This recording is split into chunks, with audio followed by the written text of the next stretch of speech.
अभी हम अपने अगले गेस्ट का भी तारुफ आपसे करवाते चलें। Irfan Zaheer, sports anchor, sports analyst हमारे साथ शो में मौजूद है। Irfan, thank you so much and a very good morning. आपसे पक्की पक्की लड़ाई है और वो क्यों है वो आपको पता है, बिकॉज यू आर लेट। और वो क्यों है ये भी हम बाद में बताएंगे। आप लोगों की रीजन सही है। हाँ? आप लोगों के दूसरे सेट पे था जी। जो भी रीजन है, आपको पहले जहां से बुलाया गया था आपको वहां आना चाहिए था।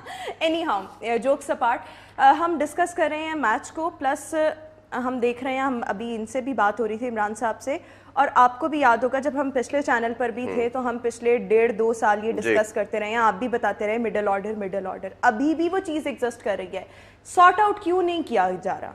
देखिए, उसमें 2-3 फैक्टर्स हैं। एक तो ये है कि आपने कुछ प्लेयर्स को बहुत कंसिस्टेंट चांसेस दिए, लंबे टाइम के लिए दिया, कुछ को थोड़े टाइम के लिए खिलाया। जैसे उसकी मिसाल हैदर अली की है कि आपकी कैसे कमोडिटी जो 2-3 साल में नंबर 1 मेरा ख्याल है बेस्ट आपको PSL की कमोडिटी मिला, आपने सिर्फ 2 मैचेस में चांस दिया। इसी की तरह आप इफ्तिखार को देखें तो 3-4 साल से उसको आप अपॉर्चुनिटी दे रहे हैं। फिर आप खुशदिल शाह को देखें, काफ़ी लंबे टाइम से दे रहे हैं। फिर आपने अपने बैटिंग ऑर्डर को मनूवर नहीं करते, ऑल्टर नहीं करते, अकॉर्डिंग सिचुएशन नहीं भेजते।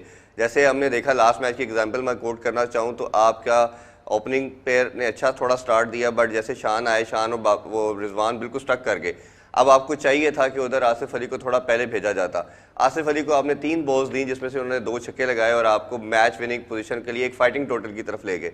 तो जब थिंक टैंक एक ही स्टेट ऑफ माइंड के साथ जाएगा, पेपर पे लिखा हुआ है हमने इसको भेजना है, इसको भेजना है, आजकल की साइंटिफिक क्रिकेट के अंदर, मॉडर्न क्रिकेट के अंदर ऐसा होता नहीं है। फिर दूसरा प्रॉब्लम ये है कि एक जो बड़ा टेक्निकल प्रॉब्लम है बैटिंग के अंदर कि आपके ओपनर 90% मैचेस के अंदर 60, 70, 80 बॉल्स कंज्यूम कर जाते हैं। 120 बॉल्स में से अगर आपके ओपनर जो हैं वो 70, 80 बॉल्स कंज्यूम कर रहे हैं तो बाकी आने वाले प्लेयर को 7, 8 बॉल्स ऑन एवरेज खेलने को मिलेंगी। जब ऑन एवरेज एक प्लेयर को 7, 8 बॉल्स खेलने को मिल रही है और उसको पीछे से मैसेज ये दे के भेजा जा रहा है कि आपने 7, 8 बॉलों पे 25, 30 रन स्कोर करने हैं, यानी कि आपने 3, 4 छक्के मारने हैं, तो इंटरनेशनल क्रिकेट में ऐसे होता नहीं है कि आप हर दफ़ा जाएंगे तो 25, 30 रन कर जाएंगे उसमें, क्योंकि जब आप हिटिंग की तरफ जाते हो तो आपको आउट होने की भी पॉसिबिलिटी उतनी बढ़ जाती है। तो ये कुछ इस तरह की प्रॉब्लम टेक्निकल रीजन की वजह से हैं। आपने देखे 2 चीज़ें, मेरा मानना यह है कि मैं हमेशा बात कर रहा हूँ, तकरीबन T20 की अगर हम बात करें, हमारा जो बैटिंग स्टाइल है खेलने का, बाबर और रिजवान का भी, वो ODI वाला है या टेस्ट वाला। ODI ज़्यादा अप्रोप्रिएट कहने का वर्ड है कि उसी तरह पहले थोड़ा सा सेटल होते हैं जिसमें पावर प्ले आपका वेस्ट हो जाता है। बाकी टीम 60, 70 रन स्कोर करती हैं, हम पावर प्ले में 30, 35 रन करते हैं, मैक्सिमम 40 करेंगे, तो 20, 25 रन हम दूसरी टीमों से पहले ही शॉट बना रहे होते हैं। फिर मिडिल ऑर्डर पे भी प्रेशर उसका आता है कि उन्होंने तेज़ खेलना है। तो ये सारे फैक्टर्स, अगर आपका ओपनिंग पेयर तेज़ खेलेगा तो मिडिल ऑर्डर पे ऑटोमेटिकली प्रेशर कम हो जाएगा। आज अगर इसी स्ट्राइक रेट के साथ आप मिडिल ऑर्डर को कह दें खेलने का कि जी आपने भी 110-15 के स्ट्राइक रेट के साथ खेलना है, तो मेरा ख्याल है 90% वो भी आउट नहीं होंगे। तो ये एक पूरी स्ट्रेटजी बनाने की जरूरत है। इसी तरह और स्ट्रेटजी तो अब बन जानी चाहिए ना, आगे वर्ल्ड कप है। और इरफान, हमारे फिटनेस के भी हम देख रहे हैं इश्यूज हैं प्लेयर्स के साथ, तो आपको लगता है कि हमें उस तरफ भी एक तवज्जो देने की जरूरत है? मिडिल ऑर्डर तो डिस्कस हो रहा है, ये भी तो चीजें बहुत ज्यादा 60-70 साल से फिटनेस का मसला है, एक फील्डिंग का मसला और एक फिटनेस का मसला तो पाकिस्तान क्रिकेट के साथ मसाइल ही मसाइल है। मिडिल ऑर्डर का मसला, फिटनेस का मसला। फील्डिंग एक ऐसी चीज है, बैटिंग और बॉलिंग जो है ना, ये एक आप कह लें कि एक आर्ट है, आप सीख का प्लेयर आता है।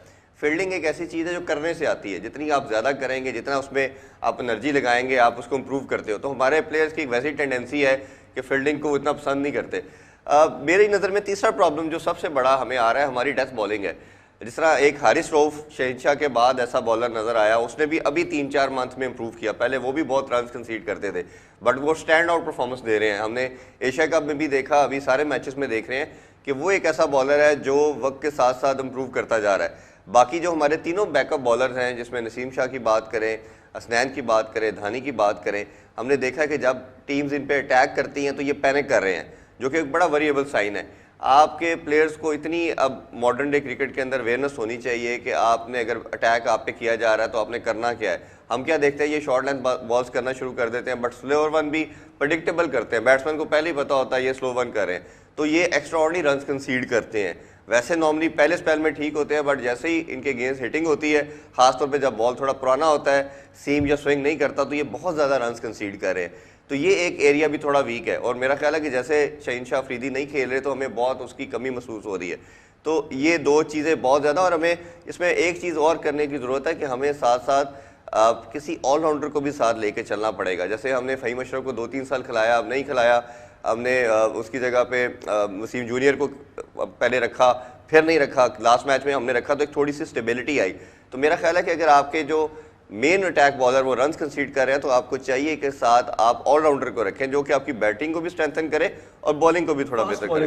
हाँ जी, फास्ट बॉलिंग ऑलराउंडर। अच्छा, मैं हमारे पास वक्त मुख्तसर है, प्रेडिक्शन आज के हवाले से जानना चाहूंगी। इरफान, एक ये बताइए कि एडिशन आज के मैच में क्या होनी चाहिए? कुछ तो चलें फिक्स चीज़ें हैं कि ये प्लेयर्स हमें नजर आएंगे, लेकिन वैसे क्या आपके ख्याल में एडिशन? अगर तो शादाब की मुझे एक नज़र आ रही है पॉसिबिलिटी, अगर शादाब फिट हुए तो शादाब की इंक्लूजन होगी, बाकी तो रेस्ट टीम जो है वही होगी, उस्मान कादर की जगह उनको खिलाया जाएगा, बाकी तो मुझे कोई चेंजिंग नज़र नहीं आ रही।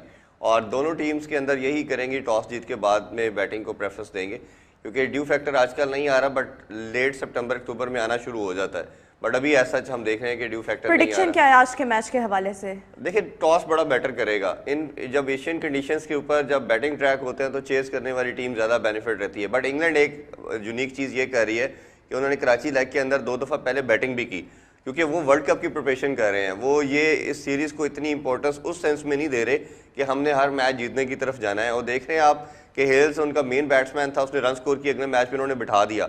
तो वो अपने प्लेयर को भी टेस्ट कर रहे हैं, अपनी कंडीशन के लिहाज से पहले बैटिंग भी कर रहे हैं, बॉलिंग भी कर रहे हैं, ताकि उनका जो टारगेट है वो वर्ल्ड कप है। तो मेरा ख्याल है ये एक टीम जो सक्सेसफुल टीम होती है वो विदाउट फेयर खेलती है। लेकिन फिर भी प्रेडिक्शन तो आपको करनी ही पड़ेगी, क्योंकि ये हम पिछले चैनल से करते आ रहे हैं प्रेडिक्शन, फिर इरफान को उस पर अकाउंटेबल होना पड़ता है कि क्यों आपने प्रेडिक्शन की। मैं कह तो रहा हूँ जो बाद में खेलेगा उसके चांसेस ज्यादा, जो बाद में खेलेगा उसके चांसेस